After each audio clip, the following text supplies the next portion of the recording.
Nous avons basculé spontanément dans une insurrection, d'une violence inouïe. Ça pleuvait. Cocktail Molotov, les bombes agricoles, les bombes trafiquées. Des fonctionnaires auraient pu y laisser leur peau.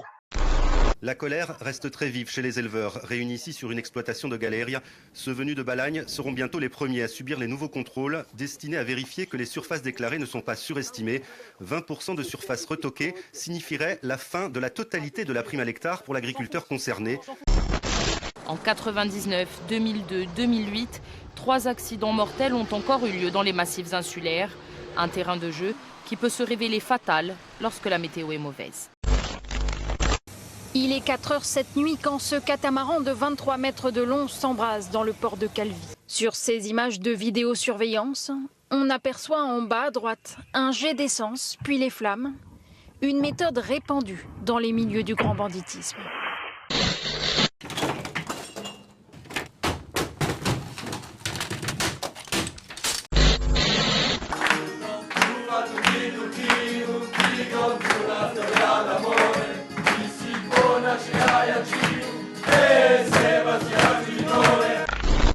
Hier, Antoine Solacaro a été touché par 9 tirs, dont 2 balles dans la tête, puis 4 au thorax et au bras. Un meurtre prémédité signé de professionnels. Salut YouTube, si tu veux en savoir plus sur la Corse, tu as cliqué au bon endroit, c'est Renardinho et je suis absolument ravi de te retrouver pour la 3e et dernière partie de mes vidéos explicatives sur la Corse. Dans cette dernière vidéo, j'ai choisi d'expliquer certains points que je n'ai pas eu le temps de développer dans les précédentes vidéos. Donc ça sera une vidéo basée uniquement sur des réflexions et des ressentis personnels. Pour illustrer tout ça, j'ai choisi de mettre des paysages et des photos que j'ai prises lors de mes différents voyages. Tu peux écouter ça sous forme de podcast, c'est pas plus mal, mais ça sera un peu différent de ce que je vais proposer par la suite et de ce que j'ai proposé jusqu'à maintenant. Le plus simple et le plus évident, ce qui saute aux yeux, c'est combien la Corse est belle. Combien sous son aire de cailloux le plus abrupt de la Méditerranée, elle est multiple. Des falaises du sud à Bonifacio, du Cap Corse au nord de Bastia, en passant par les aiguilles de Bavel, le Monte Cint ou les gorges de la Spelunque, la Balagne ou les golfes nombreux qui se succèdent, ce territoire plus petit que l'Île-de-France contient à peu près tout ce qui se fait de merveilles de la nature. D'ailleurs, il n'est pas rare que lorsque je les interroge sur leurs vacances, les locaux me répondent « Et pourquoi je partirais? Il y a tout ici ». Ma première anecdote, ça remonte à mon premier voyage ici en Corse. À l'époque, j'avais été voir un match du SC Bastia à Furiani, du coup, et il avait grêlé sa mère pendant la première mi-temps, de sorte que j'étais vraiment trempé de chez trempé, et j'ai dû repartir à la première mi-temps sur un score de 0-1, la défaite du club de Bastia face à Auxerre. Et le lendemain matin, sous la pluie, je décide de faire du stop pour aller à Ajaccio, donc de l'autre côté de l'île. Je suis pris rapidement et je vois les paysages qui défilent. À l'époque, je les découvre, hein, donc c'est la plaine, puis la montagne, puis la haute montagne, puisqu'on fait le franchissement au col de Vizzavone, puis on redescend sur Bastia et les plages, etc. Et donc, on passe des plaines à la haute montagne. Il pleuvait, il neige. Sur le col de Vizzavone, il y avait 30, 50, 60 cm de neige. Et en arrivant sur Ajaccio, soleil incroyable, les plages ensoleillées, 15 degrés. Bref, on a fait toutes les saisons du calendrier, on a vu tous les paysages qui existaient. C'était incroyable, mais vraiment incroyable, indescriptible pour un premier voyage, une première découverte. Mais au-delà de ça, je dois vous confier que j'ai un attachement qui dépasse la raison, notamment avec le golfe de Porto que je vous ai présenté dans la première vidéo. Outre la nostalgie des premiers moments où j'ai vu ces paysages à tomber par terre, je ne sais si on peut parler de tellurisme ou de magnétisme, mais ces pierres m'appellent et m'apaisent. Cette harmonie d'eau et de roc, de rouge et de bleu, magnifiée par une chape de soleil, est au-delà du fait de compter parmi les plus beaux endroits que j'ai pu voir, un lieu rassérénant. J'en avais touché un mot lors d'une précédente vidéo sans pour autant le développer, mais à plus d'un égard, le petit territoire qu'est cette île vit de manière exacerbée des questions qui prennent une toute autre ampleur sur le continent.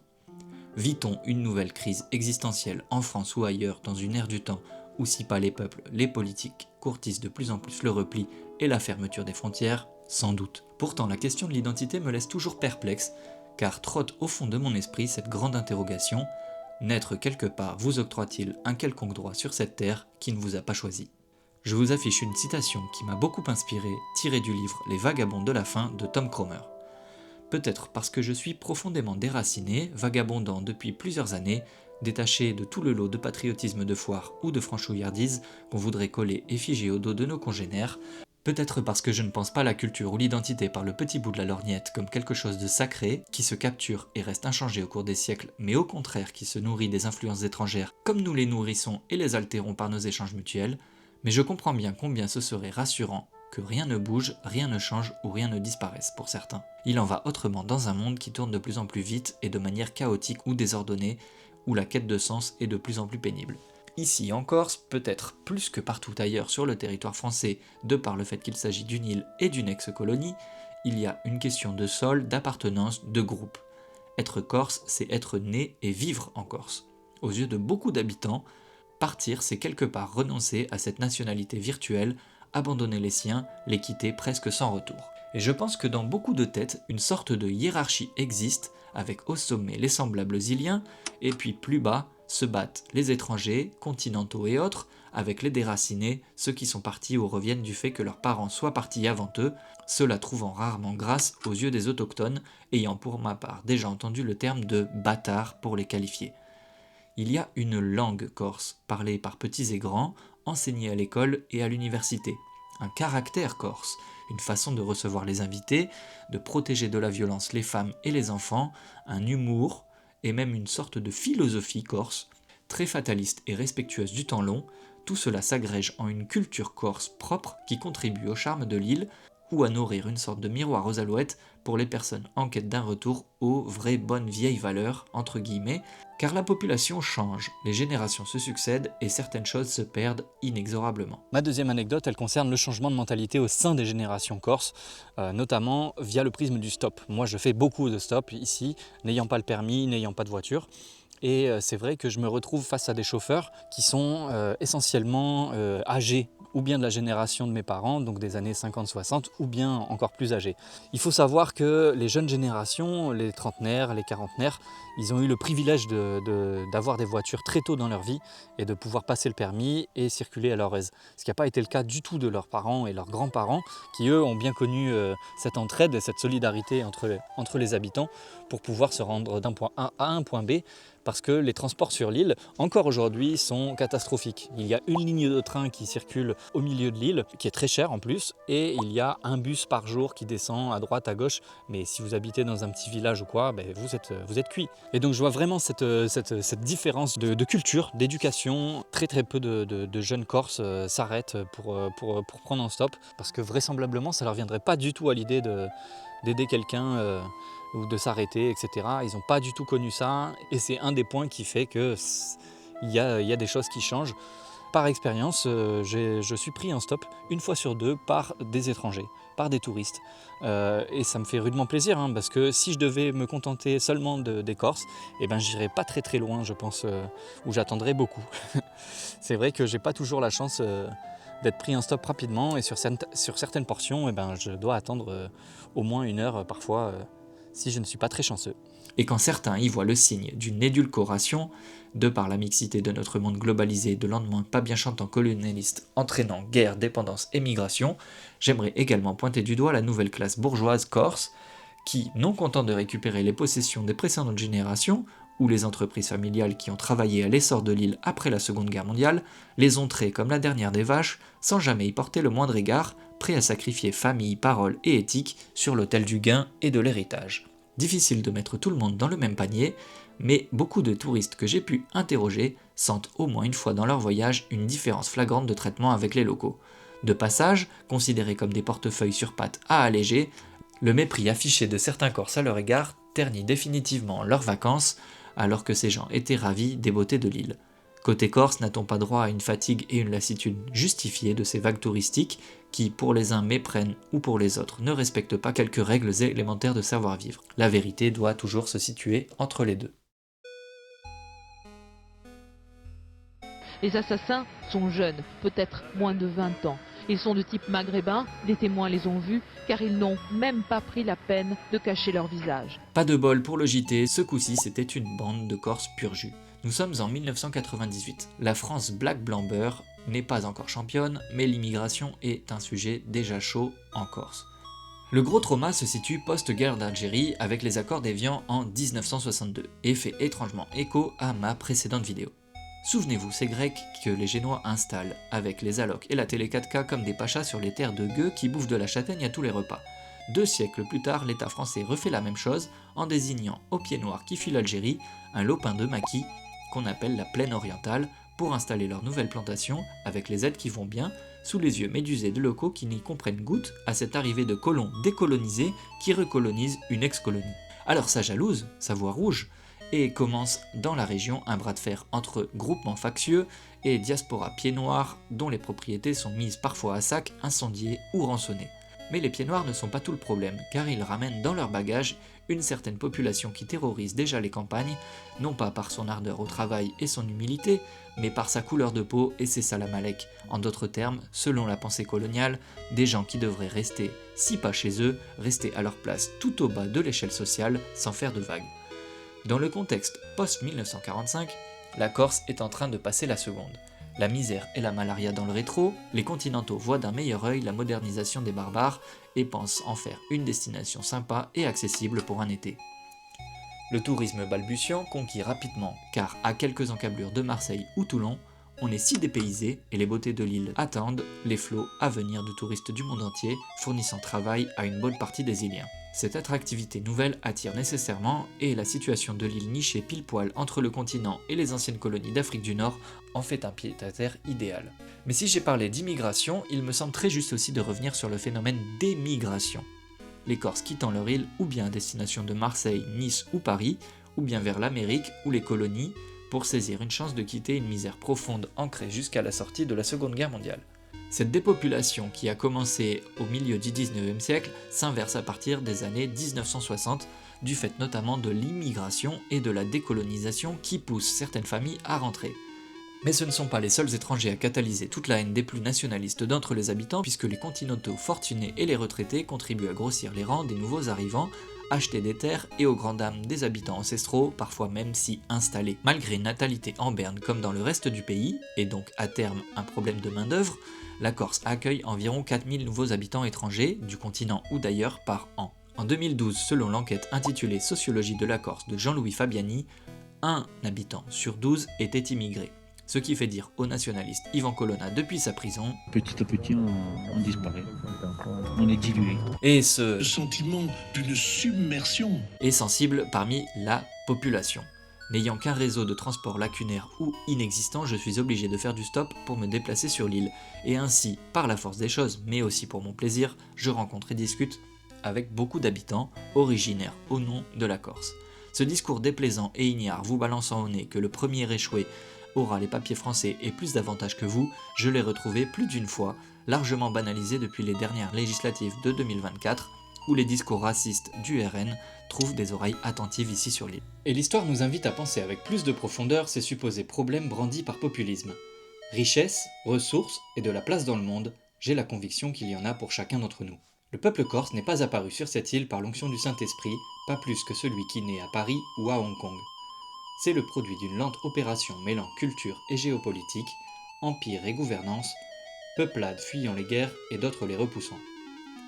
Et cette histoire sur le fil manque bien des fois de faire basculer des peuples vers l'une ou l'autre culture, au gré des événements politiques auxquels on ne peut à peu près rien. Nous naissons sans le choisir d'un côté ou de l'autre de la barrière, ne tenant qu'à nous seuls de savoir l'ouvrir pour le voisin. Je pense que la première personne à m'avoir parlé de la Corse, c'est mon cousin Nicolas. Il avait ses habitudes dans un certain camping chaque été, les plages magnifiques, la tranquillité. Marié et père de 2 enfants, il y a quelques étés, il s'est rendu compte que pour la descente depuis le nord en bagnole, la traversée en ferry et le séjour, il pouvait passer presque 2 fois plus de temps dans un coin comme la Croatie. Bien entendu, les niveaux de vie ne sont pas les mêmes, quoiqu'ils tendent de plus en plus à se rapprocher. Outre la dépendance d'une traversée des mers pour la plupart des biens de consommation, par quel miracle les prix corses explosent-ils chaque année davantage ? Il y a outre cette augmentation générale des prix, un appétit vorace partagé de beaucoup à s'enrichir, quitte à honteusement gonfler ses prix. Supérette restaurants et hôtellerie en premier lieu, mais en vérité tout y passe, sans parler du tarif rehaussé spécial pleine saison que de nombreux habitants dénoncent. Et cet appétit date de l'arrivée du tourisme dans les années 70, période à laquelle l'île sort la tête de l'eau et rattrape le train français en marche. Les continentaux découvrent les beautés ineffables de l'île, et les locaux la vie des métropolitains rythmés par les vacances et la consommation de masse. Certains tombent tellement dingues de l'île qu'ils s'y installent contre le vent nationaliste, alors devant cette promesse d'argent, des Corses cèdent et vendent des parties de l'île aux étrangers. Mais le phénomène connaît un tel succès que non seulement il faut réguler les ventes et les constructions sur le pourtour côtier défiguré, mais qu'en plus, les terres destinées à l'origine aux bergers ou à l'agriculture traditionnelle se font de plus en plus rares. Le métier n'attire plus, certes, mais la vente de terres rapporte beaucoup plus. A posteriori, c'est un nouveau problème qui jaillit de ce bouleversement car bientôt les résidences secondaires ou destinées au tourisme sont si nombreuses qu'il devient difficile pour les locaux de se loger, investisseurs étrangers et entrepreneurs locaux étouffant le marché. Alors quand j'entends les plaintes de parents qui ne trouvent plus à loger pour leurs enfants sur l'île, je repense toujours à cette petite idée, mais qui a vendu ces terres les premiers ? Capitalisant sur le tourisme de masse et les beautés de l'île, l'appétit du secteur qui l'exploite ayant une fâcheuse tendance à en demander toujours davantage, ces hausses de prix se répercutent nécessairement sur la grande distribution, les loyers ou les services à la personne, dans une région où le salaire moyen est inférieur à celui du continent, de par la saisonnalité des emplois et où les coûts à cause de l'insularité sont plus élevés. Dernier point que m'a révélé une habitante, c'est qu'en Corse, région qui compte le plus d'accidents de la route en France métropolitaine, les assurances auto sont plus chères que sur le continent. Cette dame me mentionnait une différence de plus de 30% de prix à payer pour les Corses, ce qui s'explique par un taux d'accident élevé dû au fait que les routes soient particulièrement difficiles ou en mauvais état, parsemées de nombreux obstacles, ou que certains filous aient la fâcheuse tendance de truander les assurances. Quand on sait que des Corses ne répugnent pas, pour toucher l'assurance, à incendier leurs voitures avant de les précipiter dans les ravins, on ne s'étonne plus qu'autant d'épaves heurtent la vue, sinon la conscience.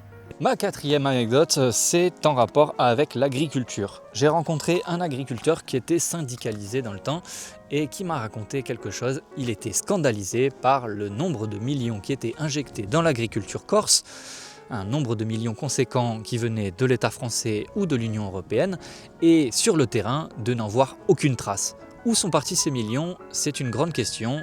Des détournements d'argent sont communs ici dans la région. En tout cas, ces millions ne sont pas du tout dans les infrastructures ou dans les champs corses puisque l'île est quasiment dépendante de ces imports pour toute sa production. Par ailleurs, j'ai rencontré un oléiculteur, donc quelqu'un qui fait de l'huile d'olive ici sur la Corse, qui me racontait être en litige avec un autre propriétaire puisque celui-ci déclarait pour les subventions, pour toucher des subventions à l'année, une partie d'un terrain qui ne lui appartenait pas du tout. Une autre arnaque qui n'est pas des moindres, qui est super connue ici, c'est l'arnaque à la tête de vache.